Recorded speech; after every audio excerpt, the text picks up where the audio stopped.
ਸਤਿ ਸ਼੍ਰੀ ਅਕਾਲ। ਤੁਸੀਂ ਦੇਖ ਰਹੇ ਹੋ ਪੰਜਾਬ ਮੇਲ USA TV। ਮੈਂ ਸੁਖਦੀਪ ਕੌਰ ਸੰਧੂ ਲੈ ਕੇ ਹਾਜ਼ਰ ਹਾਂ ਪ੍ਰੋਗਰਾਮ ਪੰਜਾਬ ਅਬਰੋਡ। ਤੇ ਇਸ ਪ੍ਰੋਗਰਾਮ ਦੇ ਵਿੱਚ ਸਾਡੇ ਨਾਲ ਗੱਲਬਾਤ ਕਰਨ ਲਈ ਸਟੂਡੀਓ ਦੇ ਵਿੱਚ ਮੌਜੂਦ ਨੇ ਅਰਵਿੰਦਰਪਾਲ ਸਿੰਘ ਜੀ। ਅਰਵਿੰਦਰਪਾਲ ਜੀ, ਬਹੁਤ-ਬਹੁਤ ਸਵਾਗਤ ਹੈ। बहुत शुक्रिया मैम और प्यार भरी सत श्री अकाल सबनों जी। जे गल कर लीए पहला सवाल मेरा यही होएगा कि H1B वीज़ा जिहड़ा आ बहुत ज़्यादा खबरां दे विच रहिंदा, चर्चा च बणिया रहिंदा, ਉਹਦਾ ਕੀ ਪ੍ਰੋਸੈਸ ਆ?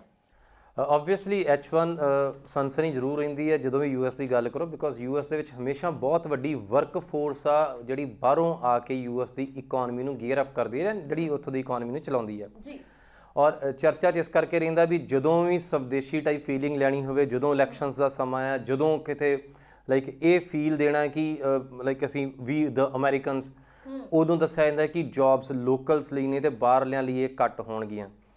ਅਤੇ ਜਦੋਂ ਐਕਚੁਅਲੀ ਇਕੋਨਮੀ ਨੂੰ ਅਸਲ 'ਚ ਕੰਮਾਂ ਕਾਰਾਂ ਨੂੰ ਤੋਰਨ ਦੀ ਗੱਲਬਾਤ ਚੱਲਦੀ ਆ, ਉਦੋਂ ਹਮੇਸ਼ਾ H1 ਨੂੰ ਹੀ ਮੂਹਰੇ ਕੀਤਾ ਜਾਂਦਾ, ਬਿਕੋਜ਼ H1 ਉਹ ਵੀਜ਼ਾ ਹੈ ਜਿਹਦੇ ਵਿੱਚ ਕਿ ਜਿੰਨੇ ਵੀ ਫੋਰਨ ਨੈਸ਼ਨਲਸ ਆ ਉਹ ਆ ਕੇ ਅਮਰੀਕਨ ਕੰਪਨੀਜ਼ ਦੇ ਵਿੱਚ ਕੰਮ ਕਰ ਸਕਣ। ਸੋ ਅਗਰ ਅਸੀਂ ਪੰਜਾਬ ਦੀ ਗੱਲ ਕਰੀਏ ਕਿ ਸਾਡੇ ਇੱਥੋਂ ਬਹੁਤ ਸਾਰੇ ਲੋਕ ਨਹੀਂ H1 ਦੇ ਉੱਪਰ ਜਾਂਦੇ। ਹਾਂ, ਜਿਹੜੇ ਸਾਡੇ ਬਹੁਤ ਸਾਰੇ ਸਟੂਡੈਂਟ ਸਾਡੇ ਇੱਥੋਂ ਜਿਹੜੇ ਆਪਣੇ ਬੱਚੇ ਨੇ, ਆਪਣੇ ਸਟੂਡੈਂਟਸ ਨੇ ਇੱਥੋਂ, ਉਹ ਬਹੁਤ ਸਾਰੇ ਜਿੱਦਾਂ ਬੈਂਗਲੌਰ ਹੋ ਗਿਆ, ਬੰਬੇ ਹੋ ਗਿਆ, ਬਹੁਤ ਸਾਰੀਆਂ ITs ਕੰਪਨੀਜ਼ ਤੋਂ ਫਿਰ ਉਹਨਾਂ ਦਾ ਰੂਟ ਜ਼ਰੂਰ ਬਣਦਾ ਆ US ਵੱਲੋਂ। ਪਰ ਜਿਹੜੇ ਨਿਊ ਕਮਰਸ ਆ ਉਹਨਾਂ ਦੀ ਇੱਧਰ ਐਂਟਰੀ ਨਹੀਂ ਹੈਗੀ। ਸੋ it is for basically IT professionals. ਉਹਦੇ ਵਿੱਚ ਇੰਡੀਆ ਦਾ ਚੰਗਾ ਦਰੋਮਦਾਰ ਹੈ, ਚੰਗਾ ਕੱਦ ਵੀ ਹੈ।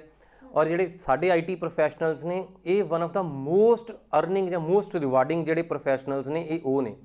ਸੋ ਜਿੰਨੀਆਂ ਤੈਨੂੰ ਪਤਾ ਅੱਜ ਦੇ ਸਮੇਂ ਦੇ ਵਿੱਚ ਸਭ ਤੋਂ ਵੱਧ ਜਿਹੜਾ ਸਰਮਾਇਆ ਜਿਹੜੀਆਂ ਕੰਪਨੀਜ਼ ਬਣਾ ਰਹੀਆਂ ਨੇ, ਉਹ ਕਿਤੇ ਨਾ ਕਿਤੇ IT ਵਾਲੀਆਂ ਕੰਪਨੀਜ਼ ਬਣਾ ਰਹੀਆਂ ਨੇ। ਸੋ IT ਵਾਲੀ ਕੰਪਨੀਜ਼ ਨੂੰ ਚਲਾਉਣ ਵਾਲੇ ਤੁਸੀਂ ਵੇਖੋ, ਚਾਹੇ ਗੂਗਲ ਹੋਵੇ, ਚਾਹੇ ਤੁਸੀਂ ਜਿੰਨੀਆਂ ਫੇਸਬੁੱਕ, ਜਿੰਨੇ ਕੁ ਵੀ ਸਾਡੇ ਕੋਲ ਜਿਹੜੇ ਤਕੜੇ ਬ੍ਰਾਂਡਸ ਹੋਣਗੇ, ਇਹਨਾਂ ਦੇ ਜਿਹੜੇ ਟੌਪ ਜਿਹੜੇ ਲਾਈਕ ਜਿਹਨੂੰ ਅਸੀਂ ਥਿੰਕ ਟੈਂਕ ਹੋਣਗੇ ਜਾਂ CEO ਜਾਂ ਜਿਹੜੇ ਟੌਪ ਡਿਸੀਜ਼ਨ ਮੇਕਰਸ ਹੋਣਗੇ, ਉਹਨਾਂ ਦੇ ਵਿੱਚ ਇੰਡੀਅਨਸ ਦੀ ਸ਼ਮੂਲੀਅਤ ਕਾਫੀ ਹੋਊਗੀ। ਸੋ ਓਬਵੀਅਸਲੀ ਇਹਨਾਂ ਦਾ ਕੱਦ ਅਤੇ ਉਹ ਬਿਕੋਜ਼ ਉਹਨਾਂ ਕੰਪਨੀਆਂ ਵਿੱਚ ਵੀ ਇਹਨਾਂ ਤੋਂ ਬਿਨਾਂ ਸੋਚਿਆ ਨਹੀਂ ਜਾਂਦਾ। ਸੋ ਇਸ ਕਰਕੇ ਜਿਹੜੀਆਂ ਕੰਪਨੀਜ਼ ਉਹ ਹਮੇਸ਼ਾ ਲਾਈਕ ਇਹਨੂੰ ਚਾਹੁੰਦੀਆਂ ਨੇ ਕਿ ਇਹ ਵੀਜ਼ਾ ਚੱਲਦਾ ਰਹੇ। ਬਿਕੋਜ਼ ਜਦੋਂ H1 ਲਾਸਟ ਟਾਈਮ ਬੰਦ ਵੀ ਹੋਇਆ ਸੀ, ਉਹਦੇ ਟਰੰਪ ਗਵਰਨਮੈਂਟ ਦੇ ਫੈਸਲੇ ਦੇ ਅਗੇਂਸਟ ਕੁਝ ਕੰਪਨੀਜ਼ ਕੋਰਟ ਵਿੱਚ ਚਲ ਗਈਆਂ ਸੀ ਔਰ ਉਹਨਾਂ ਨੇ ਆਪਣੇ ਲਈ ਕਮ ਸੇ ਕਮ ਉਹ ਵੀਜ਼ਾ ਬਹਾਲ ਕਰਾ ਲਿਆ ਸੀ ਜੀ। ਸੋ ਓਬਵੀਅਸਲੀ ਇਹ ਮੁੱਦਾ ਜ਼ਰੂਰ ਬਣਿਆ ਰਹਿੰਦਾ, ਬਿਕੋਜ਼ ਇਟ ਇਜ਼ ਲਾਈਕ ਕਿ ਸੈਂਸਿਟੀਵਿਟੀ ਜਾਂ ਇਹਨੂੰ ਜਦੋਂ ਮਰਜ਼ੀ ਸਨਸਨੀ ਜੀ ਬਣਾਉਣੀ, H1 ਦਾ ਨਾਮ ਲੈ ਦਿਓ, ਉਦੋਂ ਬਹੁਤ ਸਾਰੇ ਲੋਕਾਂ ਨੂੰ, ਬਹੁਤ ਸਾਰੇ ਕੰਟਰੀਜ਼ ਨੂੰ ਇੱਕਦਮ, ਬਹੁਤ ਸਾਰੀਆਂ ਕੰਪਨੀਜ਼ ਨੇ ਇੱਕਦਮ ਕੁਛ ਨਾ ਕੁਛ ਨਵੀਆਂ ਖਬਰਾਂ ਕੱਢਣ ਨੂੰ ਜਾਂ ਸੁਣਨ ਨੂੰ ਮਿਲ ਜਾਂਦਾ ਫਿਰ ਜੀ। ਅੱਛਾ, ਕਈ ਜ਼ਿਆਦਾਤਰ USA ਜਾਣਾ ਆ ਤੇ ਕਹਿੰਦੇ ਕਿ ਇਲੀਗਲੀ ਚੱਲ ਜਾਂਗੇ, ਛੇਤੀ ਪਹੁੰਚ ਜਾਂਗੇ, ਪਨਾਮਾ ਦਾ ਜੰਗਲ ਤਾਂ ਅਸੀਂ ਛੇਤੀ ਪਹੁੰਚ ਜਾਂਗੇ, ਭਾਵੇਂ ਉੱਥੇ ਬਹੁਤ ਸਾਰੇ ਸਾਨੂੰ ਮੁਸ਼ਕਲਾਂ ਦਾ ਸਾਹਮਣਾ ਕਰਨਾ ਪੈਂਦਾ, ਤਾਂ ਮੈਕਸੀਕੋ ਰਹਿ ਜਾਵਾਂਗੇ, ਜਲਦੀ ਪਹੁੰਚ ਜਾਗੇ। ਉਹ ਕਿੰਨਾ ਕੁ ਜ਼ਿਆਦਾ ਸਹੀ ਹੈ? ਮੈਮ ਦੇਖੋ, ਜਿਹੜੀ ਚੀਜ਼ ਗਲਤ ਹੈ ਉਹਨੂੰ ਐਂਡੋਰਸ ਨਹੀਂ ਕੀਤਾ ਜਾਂਦਾ। ਕਿਤੇ ਨਾ ਕਿਤੇ ਇਹਦੇ 'ਚ ਫਾਇਦਾ ਇਹ ਲਿਆ ਜਾਂਦਾ ਕਿ ਅਮਰੀਕਾ ਦੀ ਇਮੀਗ੍ਰੇਸ਼ਨ ਪੋਲਿਸੀ ਇਸ ਤਰੀਕੇ ਦੀ ਕਿ ਜਦੋਂ ਕੋਈ ਅਮਰੀਕਾ 'ਚ ਪੈਰ ਧਰ ਜਾਂਦਾ ਉਹਨੂੰ ਬਾਹਰ ਕੱਢਣਾ ਬਹੁਤ ਮੁਸ਼ਕਿਲ ਹੈ। ਸੋ ਜਿੰਨੇ ਵੀ ਉਸ ਪੁੱਠੇ ਸਿੱਧੇ ਰਾਹਾਂ ਤੋਂ ਜਾਂਦੇ ਆ, ਸੋ ਉਹ ਤੁਸੀਂ ਵੇਖੋ 100% ਲੋਕ ਜਾ ਕੇ ਉੱਥੇ ਪੁਲਿਸ ਨੂੰ ਸਰੈਂਡਰ ਕਰਦੇ ਆ, ਬਾਰਡਰ ਗਾਰਡ ਨੂੰ ਸਰੈਂਡਰ ਕਰਦੇ ਆ, ਹੱਥ ਖੜੇ ਕਰਕੇ ਜੇਲ੍ਹ ਜਾਂਦੇ ਨੇ, ਜਿਹਨੂੰ ਕੈਂਪ ਕਹਿੰਦੇ। ਫਿਰ ਉੱਥੋਂ ਬੇਲ ਆਊਟ ਹੁੰਦੇ ਆ ਕਿ ਇਕੱਲੇ ਦੀ ਬੇਲ ਹੁੰਦੀ ਹੈ। ਬਟ ਅਸਲ 'ਚ ਤੁਸੀਂ ਇਹ ਸਮਝੋ ਕਿ ਇਹ ਇੱਕ ਐਸਾ ਜ਼ਰੀਆ ਹੈ ਜਿਹਦੇ ਵਿੱਚ ਲਾਈਕ ਤੁਸੀਂ ਕਹੋ ਕਿ ਇੰਡੀਵਿਜੂਅਲਸ ਜਾਂ ਬੰਦੇ ਨਹੀਂ ਜਾਂਦੇ, ਨਗ ਜਾਂਦੇ ਆ। ਸੋ ਅਗਰ 12 ਚੱਲੇ ਆ, 8 ਪਹੁੰਚ ਗਏ, ਸੋ 4 ਜਣੇ ਅੱਜ ਵੀ ਬਹੁਤ ਸਾਰੇ ਪਿੰਡਾਂ ਦੇ ਵਿੱਚ ਬਹੁਤ ਸਾਰੇ ਲੋਕ ਗਾਇਬ ਨੇ। ਸੋ ਬਹੁਤ ਸਾਰੀਆਂ ਮਾਵਾਂ ਆਪਣੇ ਪੁੱਤ ਉਡੀਕਦੀਆਂ ਨੇ ਕਿ ਸ਼ਾਇਦ ਮੇਰਾ ਪੁੱਤ ਨੂੰ 3 ਸਾਲ ਹੋ ਗਏ ਜੇਲ੍ਹ ਦੇ ਵਿੱਚ। ਇਹ ਅਸਲ 'ਚ ਉਹ ਬੱਚੇ ਮਰ ਮੁੱਕ ਗਏ ਨੇ। ਸੋ ਬਿਕੋਜ਼ ਅਗਰ ਤੁਸੀਂ ਕੋਪ ਅਪ ਕਰਕੇ ਇਕੱਠੇ ਨਹੀਂ ਚੱਲਦੇ ਤਾਂ ਆਪ ਸ਼ੂਟ ਆਊਟ, ਜਿਹੜੇ ਡੌਂਕਰਸ ਨੇ ਉਹ ਆਪ ਸ਼ੂਟ ਕਰ ਜਾਂਦੇ ਨੇ ਉੱਥੇ। ਸੋ ਇਸ ਕਰਕੇ ਤੁਸੀਂ ਲੋਕ ਜਾਂਦੇ ਆ ਜੰਗਲਾਂ 'ਚ, ਕੰਕਾਲ ਪਏ ਹੁੰਦੇ, ਕਦੀ ਤੁਹਾਡਾ ਕਿਸੇ ਦੀ ਖੋਪੜੀ ਨੂੰ, ਸਿਰ ਨੂੰ ਪੈਰ ਵੱਜਦਾ ਹੈ। ਸੋ ਬਹੁਤ ਦਰਦਨਾਕ, ਬਹੁਤ ਡਰਾਉਣਾ ਆ। ਸੋ ਜਿਹੜੀ ਚੀਜ਼ ਗਲਤ ਹੈ ਉਹਨੂੰ ਐਂਡੋਰਸ ਕਰਨਾ ਵੀ ਗਲਤ ਹੈ, ਬਿਕੋਜ਼ ਅੰਬੈਸੀਆਂ ਜਾਂ ਤਾਂ ਨਾ ਘੱਟ ਵੀਜ਼ਾਸ ਦਿੰਦੀਆਂ ਨੇ। USA ਇੰਡੀਆ ਨੂੰ ਸਭ ਤੋਂ ਵੱਧ ਵੀਜ਼ਾ ਗ੍ਰਾਂਟ ਕਰਨ ਵਾਲੀ ਕੰਟਰੀ ਹੈ। ਸੋ ਅਗਰ ਤੁਸੀਂ ਦੇਖੋ ਕਿ ਅਸੀਂ 2018 ਦੇ ਵਿੱਚ ਅਸੀਂ 1 ਮਿਲੀਅਨ ਵੀਜ਼ਾਸ ਅਚੀਵ ਕੀਤੇ ਨੇ 1 ਸਾਲ ਦੇ ਵਿੱਚ। ਤੁਸੀਂ ਦੇਖੋ ਕਿ ਹਰ ਮਹੀਨੇ ਲਗਭਗ 1 ਲੱਖ ਦੇ ਕਰੀਬ ਅੰਕੜਾ ਪਹੁੰਚ ਗਿਆ ਇੰਡੀਅਨ ਵੀਜ਼ਾਸ ਦਾ। ਸੋ ਕੋਵਿਡ ਅਗਰ ਰਿਸਟ੍ਰਿਕਸ਼ਨਸ ਨਹੀਂ ਹੁੰਦੀਆਂ ਤੁਸੀਂ ਵੇਖਦੇ ਸ਼ਾਇਦ ਅਸੀਂ ਇਸ ਤੋਂ ਵੀ ਵੱਧ ਗਰੋ ਕਰਨਾ ਸੀ। ਸੋ ਅਸੀਂ 2018 'ਚ ਚਾਈਨਾ ਨੂੰ ਕ੍ਰਾਸ ਕੀਤਾ। ਚਾਈਨਾ ਦੇ ਕੋਲ 8.5 ਲੱਖ ਵੀਜ਼ਾ ਸੀ। So we cross that. So ਸਾਡੇ ਤੋਂ ਪਹਿਲਾਂ ਚਾਈਨਾ ਕੋਲ ਵੀਜ਼ਾਸ ਜ਼ਿਆਦਾ ਹੁੰਦੇ ਸੀ। ਸੋ ਹੁਣ ਇੰਡੀਆ ਦੁਨੀਆ ਦਾ ਪਹਿਲਾ ਮੁਲਕ ਆ ਜਿਹਨੂੰ ਸਭ ਤੋਂ ਵੱਧ US non immigrant visas grant ਹੁੰਦੇ ਆ। ਤੇ ਜਦੋਂ ਸਾਡੇ ਕੋਲ ਐਡਾ ਵੱਡਾ ਨੰਬਰਸ ਆ, ਜਦੋਂ ਸਾਨੂੰ ਸਿੱਧੇ ਹੱਥ ਨਾਲ ਜਦੋਂ ਕੋਈ ਚੀਜ਼ ਮਿਲਦੀ ਹੈ, ਫਿਰ ਪੁੱਠਾ ਕਰਨਾ ਕਿਉਂ ਆ? ਔਰ ਪੁੱਠਾ ਉਹ ਵੀ ਕਰਨਾ ਜਿਹਦੇ 'ਚ ਜਾਨਾਂ ਤੱਕ ਜਾਂਦੀਆਂ ਨੇ। ਔਰ ਇੱਕ ਚੀਜ਼ ਮੈਂ ਤੁਹਾਡੇ ਮਾਧਿਅਮ ਰਾਹੀਂ, ਬਿਕੋਜ਼ ਇਹ ਸਵਾਲ ਕਾਫੀ ਮੇਰੇ ਦਿਲ ਦੇ ਕਰੀਬ ਆ, ਸੋ ਤੁਸੀਂ ਇਹ ਪੁੱਛਿਆ, ਸੋ ਇਹ ਇੱਕ ਅਪੀਲ ਵੀ ਹੈ। ਬਿਕੋਜ਼ ਇਹ ਅਗਰ ਅਸੀਂ ਹਮੇਸ਼ਾ ਕੀ ਕਰਦੇ ਹਾਂ, ਜਦੋਂ ਕੋਈ ਕਿਸ਼ਤੀ ਡੁੱਬਦੀ, ਜਦੋਂ ਕਿਤੇ ਕੋਈ ਨੁਕਸਾਨ ਹੁੰਦਾ, ਅਸੀਂ ਉਦੋਂ ਲੱਭਣ ਲੱਗ ਪੈਂਦੇ ਵੀ ਹੁਣ ਕਸੂਰਵਾਰ ਕੌਣ ਹੈ, ਔਰ ਘੁੰਮ ਘੁਮਾ ਕੇ ਅਸੀਂ ਲੱਭਣ ਲੱਗ ਪੈਂਦੇ ਵੀ ਇਸ ਟਾਈਮ ਏਜੰਟ ਕਿਹੜਾ ਸੀ, ਪਹਿਲਾ ਕਿਹੜਾ ਸੀ, ਦੂਜਾ ਕਿਹੜਾ ਸੀ, ਤੀਜਾ ਕਿਹੜਾ ਸੀ। ਬਿਕੋਜ਼ ਜਿਹੜੇ ਇਹ ਇਨੀਸ਼ੀਅਲ ਏਜੰਟਸ ਨੇ, ਇਹ ਤਾਂ ਉਹ ਲੋਕ ਨੇ ਜਿਹੜੇ ਵਿਚਾਰੇ ਅਨਇੰਪਲੋਇਡ ਨੇ, ਜਿਨ੍ਹਾਂ ਦੇ ਕੋਲ ਕੋਈ ਕੰਮਕਾਰ ਨਹੀਂ ਆ। ਸੋ ਉਹ ਕਿਸੇ ਮਾਫੀਆ ਦੇ ਥਰੂ ਕਿਸੇ ਨਾ ਕਿਸੇ ਰੂਪ 'ਚ ਕਿਸੇ ਦੇ ਸੰਪਰਕ 'ਚ ਆਏ ਤਾਂ ਮਾਫੀਆ ਦਾ ਸਾਥ ਦੇਣ ਲੱਗੇ। ਪਰ ਇਹ ਸਟੋਰੀ ਕਿਸੇ ਘਰ ਤੋਂ ਸ਼ੁਰੂ ਹੁੰਦੀ ਆ, ਜਿੱਦਣ ਮਾਂ ਪਿਓ ਇਹ ਮੰਨਦੇ ਨੇ ਕਿ ਇਹ ਪੁੱਤ ਸਾਡਾ ਨਕੰਮਾ ਆ, ਸਾਡੇ ਕੰਮ ਦਾ ਨਹੀਂ ਹੈ, ਤੇ ਇਹ ਪੁੱਠੇ ਰਾਹ ਤੋਂ ਜਾਂਦਾ, ਸ਼ਹੀਦ ਵੀ ਹੋ ਜਾਵੇ ਤਾਂ ਕੋਈ ਗੱਲ ਨਹੀਂ ਆ। ਸੋ ਤੁਸੀਂ ਸੋਚੋ, ਜੇ ਮਾਂ ਪਿਓ ਹੋ ਕੇ ਜੇ ਤੁਸੀਂ ਇਹ ਫੈਸਲਾ ਲੈ ਰਹੇ ਹੋ, ਤੇ ਫਿਰ ਇਹਦਾ ਮਤਲਬ ਕੀ ਨਿਕਲਦਾ ਆ? ਜੀ, ਮਤਲਬ ਤੁਹਾਡੇ ਕਹਿਣ ਦਾ ਇਹ ਕਿ ਜਾਣਾ ਤਾਂ ਸਿੱਧਾ ਰਾਹ ਹੀ ਅਪਣਾਉਣਾ ਚਾਹੀਦਾ, ਜਦਕਿ ਵੀਜ਼ੇ ਮਿਲ ਰਹੇ ਆ। ਬਿਲਕੁਲ, ਸਭ ਤੋਂ ਵੱਧ ਐਮਬੈਸੀ ਮੈਂ ਕਹਿ ਰਿਹਾ ਵੀਜ਼ਾ ਗ੍ਰਾਂਟ ਕਰ ਰਹੀ ਹੈ, ਕੋਈ ਐਸੀ ਚੀਜ਼ ਹੀ ਹੈ ਨਹੀਂ। ਬਿਕੋਜ਼ ਅਗਰ ਮੇਰੀ ਸਮਝ 'ਚ ਵੇਖੋ, ਅਸੀਂ ਯੂਐਸ ਦਾ ਵੀਜ਼ਾ ਸਭ ਤੋਂ ਸੌਖੇ ਰੂਪ 'ਚ ਮੰਨਦੇ ਹਾਂ। ਬਾਕੀ ਹਰ ਐਮਬੈਸੀ ਜਾਂਦੇ ਹੋ, ਤੁਹਾਡੇ ਕੋਲ ਢੇਰ ਕਾਗਜ਼ਾਂ ਦਾ ਚਾਹੀਦਾ, ਇਹ ਗੱਲਾਂ ਬਾਤਾਂ ਕਰਕੇ ਤੁਹਾਨੂੰ ਵੀਜ਼ਾ ਦੇ ਦਿੰਦੇ ਆ। ਇਹ ਪਹਿਲੀ ਐਮਬੈਸੀ ਜਿਹੜੀ ਸਿਰਫ ਤੁਹਾਡੇ ਨਾਲ ਗੱਲਬਾਤ ਕਰਕੇ ਤੁਹਾਨੂੰ ਫੈਸਲਾ ਉਸੇ ਟਾਈਮ ਉਸੇ ਮੌਕੇ ਤੇ ਦੇ ਦਿੰਦੀ ਆ, ਜਿਹ 'ਚ ਇਹ ਵੀ ਨਹੀਂ ਪਤਾ ਕਰਨਾ ਪੈਂਦਾ ਵੀ ਏਜੰਟ ਦੀ ਕੋਈ ਸੈਟਿੰਗ, ਕਿਸੇ ਨੂੰ ਵੱਧ ਪੈਸੇ ਦੇਣੇ ਪੈਣਗੇ। ਇਹ ਤਾਂ ਸਾਡੇ ਲੋਕ ਭੋਲੇ ਨੇ, ਐਵੇਂ ਹਰ ਚੀਜ਼ਾਂ ਦੇ ਟਰੈਪ 'ਚ ਫਸਦੇ ਨੇ। ਸੋ ਤੁਸੀਂ ਪ੍ਰੋਫੈਸ਼ਨਲ ਕਾਸਟ ਨੇ, ਕੋਈ ਕੀ 10-15 ਹਜ਼ਾਰ ਰੁਪਏ ਫੀਸ ਲੈ ਲੂ ਤੁਹਾਡੇ ਕੋਲੋਂ, ਸੋ ਗੋ ਫॉर ਇਟ। ਔਰ ਪ੍ਰੋਫੈਸ਼ਨਲੀ ਅਸੀਂ ਇਸ ਚੀਜ਼ ਨੂੰ ਕਾਫੀ ਦੇਰ ਤੋਂ ਕਰਦੇ ਹਾਂ, ਔਰ ਅਸਲ ਦੇ ਵਿੱਚ ਇਹ ਵੀਜ਼ਾਸ ਲੈਣੇ ਸਭ ਤੋਂ ਈਜ਼ੀ ਵੀਜ਼ਿਆਂ ਦੇ ਵਿੱਚੋਂ ਆ। ਅਗਰ ਮੈਨੂੰ ਪਤਾ ਹੋਊਗਾ ਮੈਂ ਕਰਨਾ ਕੀ ਹੈ, ਵੀਜ਼ਾ ਆਫਿਸਰ ਨੇ ਪੁੱਛਣਾ ਕੀ ਹੈ, ਮੈਂ ਦੱਸਣਾ ਕੀ ਹੈ, ਮੈਂ ਪ੍ਰੂਫ ਕੀ ਕਰਨਾ, ਉਹਨੇ ਕੁਐਸਚਨ ਕੀ ਕਰਨਾ, ਫਿਰ ਇਟ ਬਿਕਮਸ ਵੈਰੀ ਈਜ਼ੀ। ਸਿਰਫ ਇਹ ਹੈ ਕਿ ਅਸੀਂ ਜਾਣਦੇ ਹਾਂ, ਦੇਖੀ ਜੋ ਬਣਦਾ, ਮਤਲਬ ਦੈਨ ਵੀਜ਼ਾ ਆਫਿਸਰ ਸਾਨੂੰ ਗੱਲਬਾਤ ਪੁੱਛਦਾ, ਅਸੀਂ ਆਨਸਰ ਕਰਦੇ ਜਿੱਦਾਂ ਸਾਨੂੰ ਉਹਨੇ ਨਾ ਇੱਥੇ ਬੰਦੂਕ ਰੱਖੀ ਵੀ ਸੱਚ ਸੱਚ ਦੱਸ ਕੀ ਹੈ, ਰੋਬੋਟਿਕ ਐਕਸਪ੍ਰੈਸ਼ਨਸ ਨਾਲ ਹੀ ਜਵਾਬ ਦਿੰਦੇ ਆ। ਸੋ ਇਹ like you need to get train for it, ਬਹੁਤ ਈਜ਼ੀ ਹੈ। ਸੋ ਅਗਰ ਤੈਨੂੰ ਪ੍ਰੋਫੈਸ਼ਨਲੀ ਪਤਾ ਹੈ ਕਿ ਵੀਜ਼ਾ ਮਿਲਦੇ ਕਿਉਂ ਆ, basically you need to understand the science of visa. So visas ਕੋਈ ਮੈਥਮੈਟਿਕਸ ਨਹੀਂ ਹੈਗਾ, ਵੀਜ਼ਾ ਪ੍ਰੋਪਰ ਇੱਕ ਸਾਇੰਟੀਫਿਕ ਪ੍ਰੋਸੈਸ ਆ, ਪ੍ਰੋਸੀਜਰ ਆ। ਅਗਰ ਤੁਹਾਨੂੰ ਪਤਾ ਆ, ਫਿਰ ਬਹੁਤ ਈਜ਼ੀ ਹੈ ਇਹ ਸਭ ਕੁਝ। ਬਿਲਕੁਲ। ਅੱਛਾ, ਮੇਰਾ ਇੱਕ ਸਵਾਲ ਇੱਥੇ ਵੀ ਜ਼ਿਹਨ ਦੇ ਵਿੱਚ ਆਉਂਦਾ ਪਿਆ ਕਿ ਜਿਹੜਾ ਇਲੀਗਲੀ ਜਾਂ ਲੀਗਲੀ ਜਾਣਾ, ਇਹਨਾਂ ਦੇ ਵਿੱਚ ਕੋਈ ਖਰਚੇ ਦਾ ਵੀ ਹੁੰਦਾ ਘੱਟ ਵੱਧ, ਕਿ ਮੈਂ ਜੇ ਇਲੀਗਲੀ ਜਾਊਂਗਾ ਤੇ ਘੱਟ ਖਰਚਾ ਲੱਗੂਗਾ ਜਾਂ ਲੀਗਲੀ 'ਚ ਜ਼ਿਆਦਾ ਲੱਗਣਾ? ਉਲਟਾ ਆ। ਓਕੇ, ਉਲਟਾ ਆ। ਮੈਨੂੰ ਲਗਭਗ ਰਾਇਲ ਟਰੈਵਲ ਸਾਨੂੰ 21 ਸਾਲ ਦਾ ਸਮਾਂ ਹੋ ਗਿਆ, ਵੀ ਆਰ ਵਰਕਿੰਗ ਸਿੰਸ 1999। ਔਰ ਜਦੋਂ ਅਸੀਂ ਇਸ ਪ੍ਰੋਫੈਸ਼ਨ 'ਚ ਆਏ, ਸਾਡੇ ਤੋਂ ਪਹਿਲਾਂ ਮਾਸਕੋ ਵੱਲ ਦੀ ਲੋਕ ਨਾ ਲਾਈਕ ਪੁੱਠਸ ਦੇ ਰਾਹਾਂ ਤੋਂ ਜਾਂਦੇ ਹੁੰਦੇ ਸੀ ਯੂਰਪ ਨੂੰ ਜੀ। ਔਰ ਵੈਨ ਆਈ ਐਂਟਰਡ ਦਿਸ ਪ੍ਰੋਫੈਸ਼ਨ, ਮੇਰੇ ਲਈ ਬੜਾ ਚੈਲੰਜ ਸੀ। ਬਿਕੋਜ਼ ਇੱਕ ਲਾਈਕ ਇਹ ਕੋਈ ਜਿਹਨੂੰ ਅਸੀਂ ਕਹਿੰਦੇ ਨਾ ਕਿ ਬਿਲਕੁਲ ਇੱਕ ਸੱਦਿਆ ਹੋਇਆ ਕੋਈ ਪ੍ਰੋਫੈਸ਼ਨ ਹੈ ਨਹੀਂ ਸੀ ਜੀ, ਕਿ ਕੋਈ ਪ੍ਰੋਫੈਸ਼ਨਲ ਤੌਰ ਤਰੀਕੇ ਦਾ ਪ੍ਰੋਫੈਸ਼ਨ ਹੀ ਹੈ ਨਹੀਂ ਸੀ, ਇਹ ਐਗਜ਼ਿਸਟ ਨਹੀਂ ਕਰਦਾ ਸੀ ਕਾਈਂਡ ਆਫ, ਖਾਸ ਕਰਕੇ ਪੰਜਾਬ 'ਚ। ਇਹ ਆਮ ਮੁਹਾਵਰੇ ਤੁਸੀਂ ਸੁਣੇ ਹੋਣਗੇ, ਸਰਦਾਰ ਦਾ ਪਾਸਪੋਰਟ ਆ ਜੀ, ਪੰਜਾਬੀ ਦੇ ਸਾਈਨ ਆ ਜੀ, ਇਹ ਚੱਲਣਾ ਨਹੀਂ ਜੀ। ਬਿਕੋਜ਼ ਬਹੁਤ ਸਾਰੇ ਲੋਕ ਦਿੱਲੀ ਵਰਗੇ ਸਿਟੀਜ਼ ਤੋਂ ਕੰਮ ਕਰਦੇ ਸੀ, ਔਰ ਸਾਡੇ ਪੰਜਾਬ ਤੋਂ ਬਹੁਤ ਘੱਟ ਲੋਕ ਕੰਮ ਕਰਦੇ ਸੀ। ਸੋ ਅਸੀਂ ਬਹੁਤ ਸਾਰੀਆਂ ਅੰਬੈਸੀਜ਼ ਜਾ ਕੇ ਨੌਕ ਕੀਤਾ, ਅੰਬੈਸੀਜ਼ ਪ੍ਰੋਫੈਸ਼ਨਲੀ ਲਾਈਕ ਉਹਨਾਂ ਨੂੰ ਅਪਰੋਚ ਕੀਤਾ ਕਿ ਸਭ ਤੋਂ ਵੱਧ ਸਰਮਾਈ ਵਾਲੀ ਸਟੇਟ ਹੈ, ਸਾਡੀ ਪਰ ਕੈਪੀਟਾ ਇਨਕਮ 91 ਸੈਂਸਸ ਦੇ ਹਿਸਾਬ ਨਾਲ ਸਭ ਤੋਂ ਉੱਪਰ ਸੀ, ਔਰ ਅਸੀਂ ਸਭ ਤੋਂ ਅਮੀਰ ਸਟੇਟ ਸੀ। ਸੋ ਅਸੀਂ ਡਾਟਾ ਲੈ ਕੇ ਜਾਂਦੇ ਸੀ ਕਿ ਸਭ ਤੋਂ ਵੱਧ ਪੈਸੇ ਇਹ ਲੋਕ ਕਮਾਉਂਦੇ ਆ, ਦਾਰੂ ਇਹ ਲੋਕ ਪੀਂਦੇ ਆ, ਕਣਕ ਸਭ ਤੋਂ ਵੱਧ ਇਹ ਉਗਾਉਂਦੇ ਆ। ਸੋ ਇਹ ਸਭ ਤੋਂ ਸਰਮਾਏਦਾਰ ਲੋਕ ਨੇ। ਸੋ ਸਰਮਾਏਦਾਰ ਲੋਕ ਘੁੰਮਣ ਜਾਂਦੇ ਆ, ਔਰ ਅੰਬੈਸੀ ਸਾਨੂੰ ਇੱਕ ਚੰਗੀ ਟ੍ਰੀਟਮੈਂਟ ਵੀ ਮਿਲਦੀ ਸੀ, ਔਰ ਸਾਡੀ ਬਹੁਤ ਅੰਬੈਸੀਜ਼ ਟ੍ਰੇਨਿੰਗ ਵੀ ਹੋਈ। ਸੋ ਉਸ ਜ਼ਮਾਨੇ 'ਚ ਜਦੋਂ ਅਸੀਂ ਕਿਸੇ ਨੂੰ ਕਹਿਣਾ, ਕਿਸੇ ਬਾਬੇ ਨੂੰ ਕਹਿਣਾ ਕਿ ਲਿਆਓ ਜੀ ਤੁਹਾਡੇ ਪੁੱਤ ਦਾ ਵੀਜ਼ਾ ਲਵਾ ਦਈਏ, ਤੇ ਸਾਡੀ ਟ੍ਰੀਟਮੈਂਟ ਕੀ ਸੀ? ਸੋ ਸਾਡੇ ਲੋਕਾਂ ਦੇ ਨਜ਼ਰਾਂ ਵਿੱਚ ਸਾਨੂੰ ਕਹਿੰਦੇ ਸੀ, ਅੱਛਾ ਜਿਹੜਾ ਤੇ ਵਾਇਆ ਮਾਸਕੋ ਜਾ ਰਿਹਾ ਉਹ ਪੱਕਾ ਕੰਮ ਆ, ਬਿਕੋਜ਼ ਉਹਨੂੰ ਤਾਂ ਕੋਈ ਚੱਕ ਕੇ ਛੱਡ ਕੇ ਆ ਰਿਹਾ। ਅੱਛਾ ਤੁਸੀਂ ਵੀਜ਼ਾ ਲੈਣਾ, ਅੱਛਾ ਤੁਸੀਂ ਫਿਰ ਟਰਾਈ ਮਾਰਨ ਵਾਲੇ ਲੋਕ ਹੋ। ਸੋ ਹੁਣ ਤੁਸੀਂ ਵੇਖੋ, ਇਹ ਟਰਾਈ ਮਾਰਨ ਵਾਲੇ ਲੋਕਾਂ ਦੀ ਇੱਕ ਪ੍ਰੋਫੈਸ਼ਨਲ ਇੰਡਸਟਰੀ ਆ। ਸੋ ਉਸ ਜ਼ਮਾਨੇ 'ਚ ਇਹ ਸਮਝਾਉਣਾ ਸਾਨੂੰ ਸਾਡੇ ਲੋਕਾਂ ਨੂੰ ਮੁਸ਼ਕਲ ਲੱਗਦਾ ਸੀ। ਸੋ ਹੁਣ ਜਿਹੜਾ ਫਰਕ ਹੈ, ਸੋ ਇੱਥੇ ਚੰਦ ਰੁਪਈਏ ਲੱਗਦੇ ਨੇ, ਹਜ਼ਾਰਾਂ 'ਚ ਹੀ ਖਰਚਾ ਰਹਿੰਦਾ, ਲੱਖਾਂ ਤੱਕ ਵੀ ਨਹੀਂ ਜਾਂਦਾ। ਔਰ ਉਹਨਾਂ ਰਸਤਿਆਂ ਤੇ ਇਹ ਆ ਕਿ ਅਗਰ ਤੁਸੀਂ ਹਾਂ ਕੀਤੀ, ਬੱਚਾ ਪਹੁੰਚਿਆ ਜਾਂ ਨਹੀਂ ਪਹੁੰਚਿਆ, ਇਹ ਘਰ-ਬਾਰ ਇੱਕ ਵਾਰੀ ਵਿਕ ਜਾਣਾ ਆ, ਜ਼ਮੀਨਾਂ ਜਾਇਦਾਦਾਂ ਇੱਕ ਵਾਰੀ ਵਿਕ ਜਾਣੀਆਂ। ਅਗਰ ਕਿਸਮਤ ਚੰਗੀ ਹੋਈ ਤਾਂ ਵਾਪਸ ਆ ਜਾਣਗੀਆਂ, ਨਹੀਂ ਤੇ ਕਿਤੇ ਰਾਹ 'ਚ ਮਰ ਖੱਪ ਗਿਆ, ਜੋ ਪੱਲੇ ਆ ਉਹ ਵੀ ਜਾਂਦਾ ਲੱਗਣਾ ਹੈ। ਸੋ ਤੁਸੀਂ ਇਹਨਾਂ ਦੋਨਾਂ ਦਾ ਕੰਪੈਰੀਜ਼ਨ ਹੀ ਨਹੀਂ ਕਰ ਸਕਦੇ ਜੀ। ਜਿੱਦਾਂ ਬਿਜ਼ੀ ਲਾਈਫ ਦੇ ਵਿੱਚੋਂ ਬਹੁਤ ਸਾਰੇ ਲੋਕ ਕਹਿੰਦੇ ਮੈਂ ਘੁੰਮਣ ਜਾਣਾ, ਮੈਂ ਅਮਰੀਕਾ ਜਾਊਂਗਾ ਤੇ ਉਸ ਤੋਂ ਵਧੀਆ ਤਾਂ ਕਹਿੰਦੇ ਸਿਟੀ ਹੈ ਹੀ ਨਹੀਂ ਕੋਈ, ਤਾਂ ਉਹਦੇ ਵਾਸਤੇ ਕੀ ਪ੍ਰੋਸੈਸ ਆ, ਕਿਵੇਂ ਦਾ ਵੀਜ਼ਾ ਲੈਣਾ ਪਏਗਾ? USA B1 B2 ਵੀਜ਼ਾ ਹੈ, 10 ਸਾਲ ਦਾ ਮਲਟੀਪਲ ਐਂਟਰੀ ਵੀਜ਼ਾ ਹੁੰਦਾ। ਮਤਲਬ ਵੀਜ਼ਾ ਤੁਸੀਂ ਇਹ ਸਮਝੋ ਕਿ USA ਇੱਕ ਵਾਰੀ ਕੰਮ ਨਿਬੇੜ ਦਿੰਦਾ। ਤੁਸੀਂ ਐਮਬੈਸੀ ਗਏ ਹੋ, ਸਿੰਗਲ ਟਾਈਮ ਹੀ ਤੁਸੀਂ, ਚਾਹੇ ਤੁਸੀਂ 2 ਦਿਨ ਦਾ ਵੀਜ਼ਾ ਮੰਗਿਆ, ਚਾਹੇ ਹਫ਼ਤੇ ਦਾ ਮੰਗਿਆ, ਚਾਹੇ 10 ਦਿਨ ਦਾ ਮੰਗਿਆ, ਚਾਹੇ ਮਹੀਨੇ ਦਾ ਮੰਗਿਆ, ਤੁਹਾਡਾ ਪਾਸਪੋਰਟ ਦੀ ਇੰਨੀ ਲੰਬਾਈ ਨਹੀਂ ਹੈਗੀ ਜਿੰਨੀ ਵੀਜ਼ੇ ਦੀ ਆ। ਸੋ ਤੁਹਾਡੇ ਕੋਲ 10 ਸਾਲ ਦਾ ਵੀਜ਼ਾ ਆ, ਮਲਟੀਪਲ ਐਂਟਰੀਜ਼। ਤੁਸੀਂ ਜਦੋਂ ਮਰਜ਼ੀ ਜਾਓ, ਜਦੋਂ ਮਰਜ਼ੀ ਆਓ। ਫਿਰ ਇਹਨੂੰ ਅਸੀਂ ਬੋਲਦੇ ਹਾਂ ਕਿ ਵੀਜ਼ਿਆਂ ਤੋਂ ਮੁਕਤੀ ਆ, ਕਿ ਤੁਸੀਂ ਇੱਕ ਵਾਰੀ ਇਹ ਵੀਜ਼ਾ ਲੈ ਲਿਆ, ਦੁਬਾਰਾ ਕਿਸੇ ਵੀ ਕੰਟਰੀ ਦਾ ਵੀਜ਼ਾ ਲਓਗੇ ਤੁਹਾਨੂੰ ਕੋਈ ਪ੍ਰੋਬਲਮ ਹੀ ਹੈ ਨਹੀਂ, ਈਜ਼ੀਲੀ ਮਿਲ ਜਾਏਗਾ, ਬਹੁਤ ਆਸਾਨੀ ਨਾਲ। ਇੱਥੋਂ ਤੱਕ ਕਿ ਕੈਨੇਡਾ ਜਿਹੜਾ ਕਿ ਆਪਣੇ ਆਪ ਨੂੰ ਕਹਿੰਦਾ ਕਿ ਅਸੀਂ ਟੂਰਿਜ਼ਮ ਡੈਸਟੀਨੇਸ਼ਨ ਨਹੀਂ ਹੈਗੇ। ਸੋ ਬਹੁਤ ਸਾਰੇ ਸਾਡੇ ਲੋਕ ਕੈਨੇਡਾ ਨੂੰ ਟੂਰਿਸਟ ਵੀਜ਼ਾਸ ਅਪਲਾਈ ਕਰਦੇ, ਜੋ ਕਿ ਅਸਲ 'ਚ ਗਲਤ ਹੈ। ਬਿਕੋਜ਼ ਤੁਸੀਂ ਕਿਸੇ ਇੰਡੀਵਿਜੂਅਲ ਨੂੰ ਪੁੱਛੋ ਯਾਰ ਕੈਨੇਡਾ ਕੀ ਵੇਖਣ ਜਾਣਾ, ਜੀ ਘੁੰਮਣ ਜਾਣਾ, ਜਿੱਦਾਂ ਆਪਾਂ ਸਾਰੀ ਦੁਨੀਆ ਚੱਲੇ ਇੱਦਾਂ ਹੀ ਘੁੰਮਣ ਜਾਣਾ ਕੈਨੇਡਾ ਨੂੰ। ਪਰ ਨਿਆਗਰਾ ਫਾਲਸ ਤੋਂ ਇਲਾਵਾ ਉੱਥੇ ਸੈਕਿੰਡ ਕੋਈ ਟੂਰਿਜ਼ਮ ਅਟਰੈਕਸ਼ਨ ਦੱਸਿਓ, ਫਿਰ ਤੁਹਾਨੂੰ ਯਾਦ ਆਉਂਦਾ ਕਿ ਵਾਕਿਆ ਹੀ ਹੈ ਨਹੀਂ ਯਾਰ ਇਹ ਤਾਂ।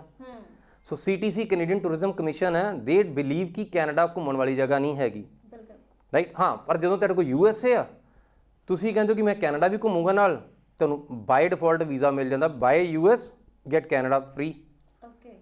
ਸੋ ਉਸ ਤੋਂ ਬਾਅਦ ਤੁਸੀਂ, ਜਿੱਦਾਂ ਅਸੀਂ ਪੰਜਾਬੀ 'ਚ ਕਹਾਵਤ ਬਣੀ ਨਾ, ਅਖਾਣ ਬਣੇ ਸਾਡੇ, ਅਸੀਂ ਕਹਿੰਦੇ ਕਿ ਮੱਕਿਓਂ ਪਰੇ ਉਜਾੜ ਆ।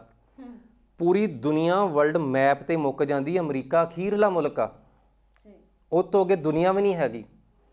ਸੋ ਅਗਰ ਤੁਹਾਡੇ ਕੋਲ ਲਾਸਟ ਡੈਸਟੀਨੇਸ਼ਨ ਦਾ ਵੀਜ਼ਾ ਆ ਤਾਂ ਪਿਛਲੇ ਸਾਰੇ ਹੀ ਲੈਣੇ ਬਹੁਤ ਈਜ਼ੀ ਆ।